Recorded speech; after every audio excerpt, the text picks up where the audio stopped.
રેણુકા નદીના ધસમસતા પ્રવાહમાંથી વાહન ચાલકો પોતાના જીવની ચિંતા કર્યા વિના પસાર થઈ રહ્યા છે। સહેજ પણ ચૂક થાય તો આ વાહનો ચાલક સહિત નદીમાં ખાબકી શકે છે। દ્વારકા જિલ્લામાં ગુરુવાર રાતથી જ મેઘરાજાએ જમાવટ કરી, જેના કારણે રેણુકા નદી બે કાંઠે વહેતી થઈ। કલ્યાણપુરના રાણ ગામ નજીક આવેલ કોઝવે પર રેણુકા નદીના પાણી ફરી વળ્યા, જેના કારણે લીંબડીથી દ્વારકા અને ખંભાળિયા તરફનો માર્ગ બંધ થઈ ગયો।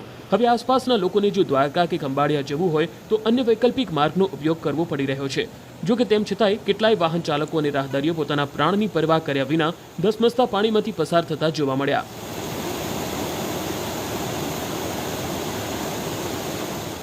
આ જે બ્રિજ છે એ રાણ ગામનો છે અને જ્યારે વરસાદ થાય ત્યારે આ બ્રિજમાં અવારનવાર ઉપર પાણી આવી જાય છે।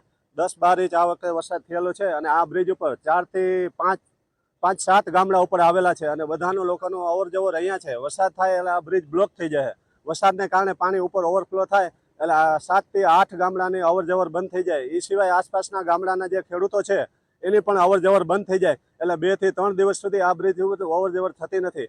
એટલે જો સરકાર આ તરફ ધ્યાન આપે અને આ બ્રિજ ભવિષ્યમાં ઓવરબ્રિજ થાય એવી બધાની અપેક્ષા છે। દ્વારકા જિલ્લામાં રાત્રિના સમયે વીજળીના કડાકા ભડાકા સાથે ધોધમાર ખાબકેલા વરસાદને લઈ કલ્યાણપુર તાલુકાના લીંબડીથી દ્વારકાને જોડતો આ માર્ગ છે તે માર્ગમાં હાલ ધસમસતા પાણીના પૂર આવી ચૂક્યા છે। આપ સીધા દ્રશ્યોમાં જોઈ શકો છો। ન્યૂઝ 18 ગુજરાતી ગ્રાઉન્ડ ઝીરો પર પહોંચ્યું છે। લીંબડી ગામથી દ્વારકા ગામ તેમજ આસપાસના અન્ય ગામોને આ જોડતો માર્ગ છે તે આ માર્ગમાં હાલ ધસમસતા પાણીના પૂર આવી ચૂક્યા છે।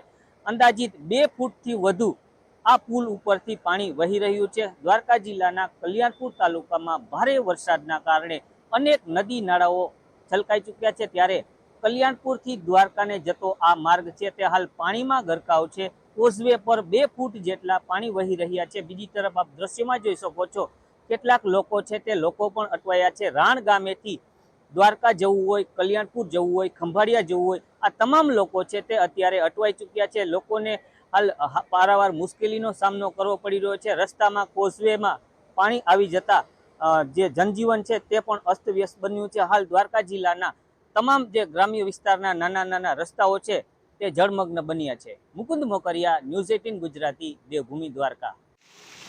દ્વારકા જિલ્લાના ખંભાળિયામાં મેઘરાજા મહેર